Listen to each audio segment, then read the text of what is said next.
Hello दोस्तों, talk up में आपका स्वागत है। आज है 4 जुलाई और 4 जुलाई से रिलेटेड करंट अफेयर्स के जितने भी इम्पोर्टेंट क्वेश्चन बन सकते हैं वो हम इस वीडियो में डिस्कस करेंगे। चलिए अपने पहले सवाल की तरफ बढ़ते हैं। आज का पहला सवाल है, विश्व बैंक ने हाल ही में गंगा पुनरुद्धार कार्यक्रम के लिए कितने करोड़ डॉलर की सहायता राशि मंजूर की है? इसका सही आंसर है बी, 40 करोड़ डॉलर। अब विश्व बैंक ने सरकार के गंगा पुनरुद्धार कार्यक्रम के लिए अपने सहयोग का विस्तार किया है।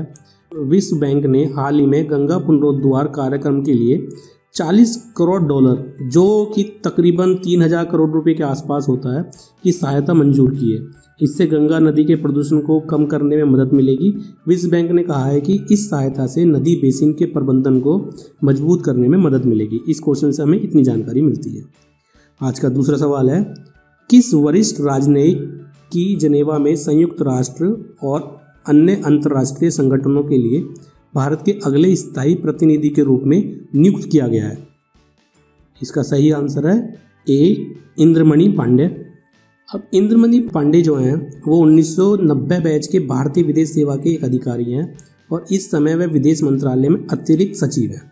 अपने लगभग 3 दशक के कैरियर में इंद्रमणि पांडे दशमिक, काहिरा, इस्लामाबाद, काबुल, मस्कट और जिनेवा में भारतीय मिशनों में कार्यरत रहे हैं।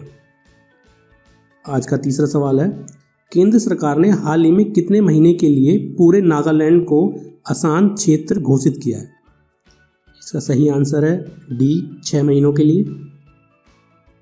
नागालैंड राज्य में लगातार हो रहे आतंकी विद्रोह और आतंकी गतिविधियों के चलते राज्य को पहले भी अनेक बार आसान क्षेत्र घोषित किया जा चुका है। अप्सपा कानून के तहत सेना के जवानों को किसी भी व्यक्ति की तलाशी केवल संदेह के आधार पर लेने का अधिकार प्राप्त है। गिरफ्तारी के दौरान सेना के जवान उस व्यक्ति के घर में घुसकर संदेह के आधार पर तलाशी ले सकते हैं।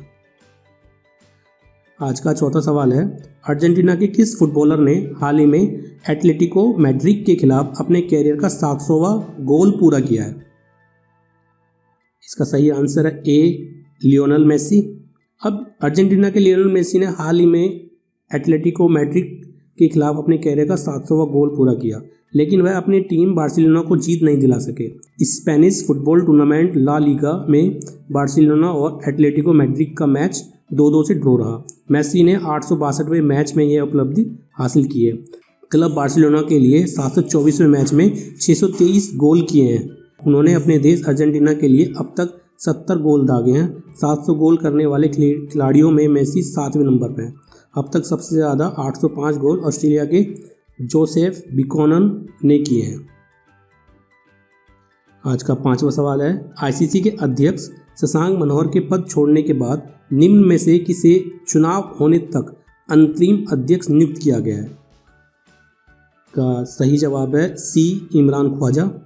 अंतर्राष्ट्रीय क्रिकेट परिषद के चेयरमैन शशांक मनोहर ने अपने 2 साल के 2 कार्यकाल पूरे करने के बाद त्यागपत्र दे दिया। जब तक नए चेयरमैन की नियुक्ति नहीं हो जाती तब तक डिप्टी चेयरमैन इमरान ख्वाजा उनकी जगह लेंगे। शशांक मनोहर ने नवंबर 2015 में आईसीसी चेयरमैन का पद संभाला था। शशांक मनोहर इससे पहले 2008 से 2011 तक भारतीय क्रिकेट बोर्ड बीसीसीआई के अध्यक्ष भी रहे। आईसीसी बोर्ड के अगले हफ्ते तक अगले अध्यक्ष के चुनाव की प्रक्रिया को स्वीकृति देने की उम्मीद है। आज का 6वां सवाल है, हाल ही में किस संस्था ने भारत के 6 राज्यों में शिक्षा में सुधार हेतु लगभग 3700 करोड़ रुपए के ऋण की मंजूरी प्रदान की है? इसका सही जवाब है ए, विश्व बैंक। विश्व बैंक ने भारत में शिक्षा में सुधार से जुड़े कार्यों के लिए करीब 3700 करोड़ रुपए के कर्ज को मंजूरी दी है। इस पैसे से स्कूली शिक्षा में गुणवत्ता को बढ़ाया जाएगा और स्कूलों के संचालन में सुधार लाया जाएगा। इससे 15 लाख स्कूलों के 6 से 17 साल के आयु के 25 करोड़ स्टूडेंट्स व 1 करोड़ से अधिक शिक्षकों को फायदा पहुंचेगा। आज का 7वां सवाल है, राष्ट्रीय डाक कर्मचारी दिवस निम्न में से किस दिन मनाया जाता है? इसका सही आंसर है सी, 1 जुलाई। हर साल 1 जुलाई को राष्ट्रीय डाक कर्मचारी दिवस मनाया जाता है। यह दिन दुनिया भर में डाक कर्मियों द्वारा की जाने वाली सेवा के सम्मान में मनाया जाता है। भारत में कोविड-19 महामारी के दौरान डाक सेवाओं में विशिष्ट विविधता आई है। अब डाक विभागों में कार्यकर्ता नए कोरोना योद्धा बन गए हैं जो कोविड-19 के खिलाफ भारत की लड़ाई में सक्रिय भूमिका निभा रहे हैं।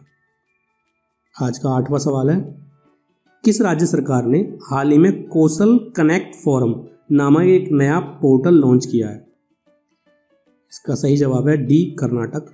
यह पोर्टल नौकरी की तलाश करने वालों को एक मंच पर नियोक्ताओं के साथ जोड़ने का प्रयास है। यह रोजगार की तलाश करने वालों को उपलब्ध नौकरियों की जानकारी भी प्रदान करेगा। इसके अलावा यह पोर्टल नौकरी चाहने वालों और नियोक्ताओं के बीच के अंतर को कम करने का काम भी करेगा। कोई भी व्यक्ति अपनी योग्यता, कौशल, ब्यौरा और अन्य जानकारी अपलोड करके कौशल कनेक्ट फोरम पोर्टल पर पंजीकरण कर सकता है। आज का 9वां सवाल है, हाल ही में किस मंत्रालय ने पतंजलि की कोरोनिल दवा की बिक्री पर लगे प्रतिबंध को हटा लिया है? इसका सही जवाब है ए, आयुष मंत्रालय। केंद्रीय आयुष मंत्रालय ने कहा कि पतंजलि कोरोनिल दवाई को केवल शरीर की रोग प्रतिरोधक क्षमता बढ़ाने वाली बताकर बेच सकता है। पतंजलि आयुर्वेद के योग गुरु रामदेव ने कहा कि कोरोनिल दवाई की बिक्री पर आयुष मंत्रालय द्वारा कोई प्रतिबंध नहीं है। कोरोनिल बनाने की पूरी प्रक्रिया को अब कोविड मैनेजमेंट नाम दिया गया है। मंत्रालय की परमिशन के बाद अब पतंजलि कोरोनिल किट की 3 दवाई दिव्य कोरोनिल टैबलेट, दिव्य स्वासारी, दिव्य अणु तेल के पूरे देश में बेच सकते हैं। इसके तहत पतंजलि को उत्तराखंड सरकार के तहत आयुर्वेदिक सर्विसेज के तहत लाइसेंस मिला है। आज का 10वां सवाल है, इंडियन ऑयल कॉरपोरेशन लिमिटेड के अध्यक्ष का पदभार हाल ही में किसने संभाल लिया है? इसका सही जवाब है ए, श्रीकांत माधव वैद्य। श्रीकांत माधव वैद्य ने देश की सबसे बड़ी petroleum company Indian oil corporation limited के चेयरमैन का कार्यभार संभाल लिया है। उन्होंने संजीव सिंह का स्थान लिया है। संजीव सिंह 30 जून 2020 को सेवानिवृत्त हुए। इंडियन ऑयल कॉरपोरेशन लिमिटेड ने एक वक्तव्य जारी कर यह जानकारी देते हुए कहा कि वैद्य इंडियन ऑयल के चेयरमैन होने के साथ ही चेन्नई पेट्रोलियम कॉरपोरेशन लिमिटेड और इंडियन ऑयल टैंकिंग लिमिटेड के भी चेयरमैन होंगे। इंडियन ऑयल कंपनी लिमिटेड का चेयरमैन बनने से पहले श्रीकांत माधव वैद्य कंपनी के निदेशक मंडल में निदेशक के तौर पर अक्टूबर 2019 से काम कर रहे थे। इस वीडियो को देखने के लिए आपका बहुत बहुत धन्यवाद। अगर आपको ये वीडियो अच्छी लगे तो आप इसको शेयर कर सकते हैं, लाइक कर सकते हैं, और जो भी इस वीडियो को पहली बार देख रहे हैं वो इस चैनल को सब्सक्राइब कर सकते हैं, क्योंकि इस तरह की वीडियो हम आगे लाते रहेंगे।